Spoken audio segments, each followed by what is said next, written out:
एक समय की बात है। एक छोटे से गांव में एक नौजवान जिसका नाम अय्यान था, रहता था। अय्यान बहुत ही मेहनती और ईमानदार व्यक्ति था, लेकिन उसकी किस्मत हमेशा खराब रहती थी। एक दिन अय्यान अपने खेतों में काम कर रहा था, तभी उसे एक अजीब सी आवाज सुनाई दी। उसने चारों तरफ देखा, लेकिन कोई नहीं था। कुछ दिनों बाद अय्यान ने महसूस किया कि उसके घर में अजीब अजीब घटनाएं घटने लगीं। कभी दरवाजे अपने आप खुल जाते, तो कभी रात को किसी के कदमों की आहट सुनाई देती। गांव वालों ने उसे बताया कि उसके घर पर जिन्न का साया है। पहले तो अय्यान ने इस बात पर ध्यान नहीं दिया, लेकिन जब चीजें हाथ से बाहर जाने लगीं, तो उसे यकीन हो गया कि कुछ तो गलत है। अय्यान ने गांव के एक बुजुर्ग से सलाह ली, जिन्होंने उसे बताया कि अगर जिन्न का साया हटाना है, तो उसे एक धार्मिक उपाय करना होगा।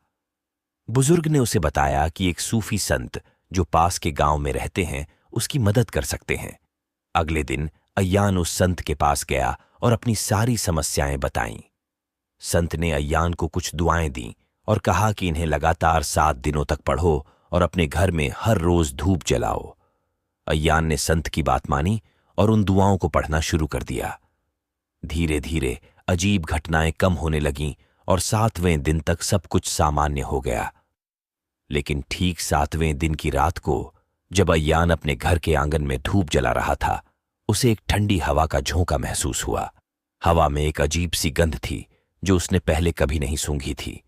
अचानक उसकी नजरें आंगन के कोने में गईं, जहां उसे एक काली छाया दिखाई दी। छाया धीरे धीरे और स्पष्ट होती गई और अय्यान को महसूस हुआ कि वह किसी जिन्न का ही साया था। अय्यान ने हिम्मत जुटाई और दुआ पढ़ना शुरू कर दिया, लेकिन इस बार जिन्न का साया हंसने लगा। उसकी हंसी इतनी भयानक थी कि अय्यान के रोंगटे खड़े हो गए। जिन्न का साया बोला, तुम्हें लगा कि तुम मुझसे छुटकारा पालोगे? मैं यहां हमेशा के लिए हूं।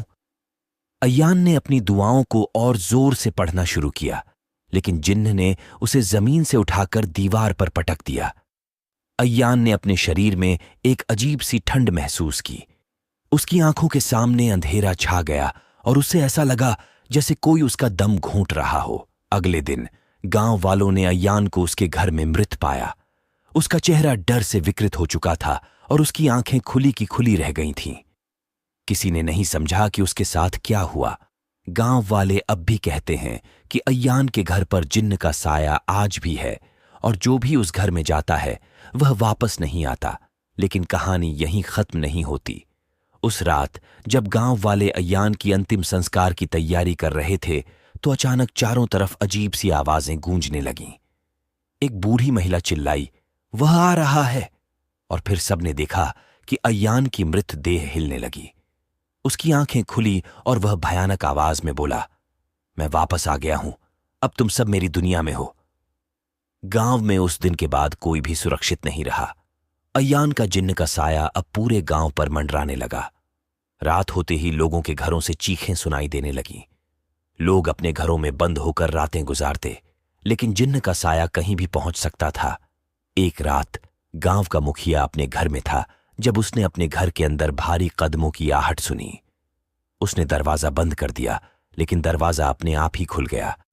मुखिया ने अपनी आंखों के सामने एक भयानक दृश्य देखा। जिन्न का साया उसके सामने खड़ा था। उसकी आंखें जल रही थीं और उसका चेहरा विकृत हो चुका था।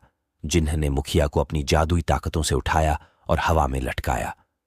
मुखिया ने चीखने की कोशिश की, लेकिन उसकी आवाज बंद हो गई। जिन्न ने उसे कहा, अब तुम्हारी बारी है। और फिर मुखिया का शरीर ठंडा हो गया और उसकी आत्मा जिन्न के काबू में चली गई। गांव अब एक भूतहा जगह बन चुका था, जहां जिन्न का साया और अय्यान की आत्मा का आतंक हर रात बढ़ता ही जाता था। कोई भी इस भयावह साये से बच नहीं सका और गांव धीरे धीरे वीरान हो गया। अब वहां सिर्फ एक अजीब सी खामोशी और डरावनी हवा का शोर रहता है, जो बताता है कि जिन्न का साया अब भी वहां है। गांव की इस घटना को सालों बाद भी लोग भूल नहीं पाए। पास के गांवों में भी इस कहानी की चर्चा होती रहती है। लोग कहते हैं कि उस गांव के खंडहरों से आज भी रात के समय चीखें और हंसी की आवाजें आती हैं। कोई भी उस गांव के पास जाने की हिम्मत नहीं करता, क्योंकि उन्हें डर है कि कहीं जिन्न का साया उन पर भी न पड़ जाए।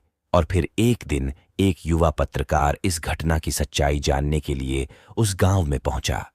उसने कई कहानियां सुनी थीं और वह सच का पता लगाना चाहता था। जब वह गांव में पहुंचा तो उसे हर जगह वीरानी और खामोशी मिली। उसने अय्यान के घर में घुसने की हिम्मत की और हर कोने की जांच की। अचानक उसे एक पुरानी डायरी मिली। उसने उसे खोलकर पढ़ना शुरू किया। डायरी में अय्यान की लिखावट में कुछ भयानक रहस्य छिपे थे। अय्यान ने लिखा था कि उसने किसी पुराने और रहस्यमयी किताब से जिन्न को बुलाने की कोशिश की थी ताकि वह अपनी किस्मत बदल सके, लेकिन जिन्न ने उसकी आत्मा को कब्जे में ले लिया था। डायरी के आखिरी पन्ने पर लिखा था, अगर तुम यह पढ़ रहे हो तो संभल जाओ, जिन्न अब तुम्हारा पीछा करेगा। जैसे ही पत्रकार ने यह पढ़ा, उसने अपने पीछे एक ठंडी सांस महसूस की। उसने मुड़कर देखा तो जिन्न का साया उसके सामने था। पत्रकार ने भागने की कोशिश की, लेकिन जिन्न ने उसे पकड़ लिया और उसकी आंखों में झांकते हुए कहा, अब तुम मेरी दुनिया में हो। उस दिन के बाद उस पत्रकार का भी कोई नामो निशान नहीं मिला। लोग कहते हैं कि अय्यान के घर से अब भी अजीब आवाजें आती हैं और जिन्न का साया अब भी वहां मंडराता है।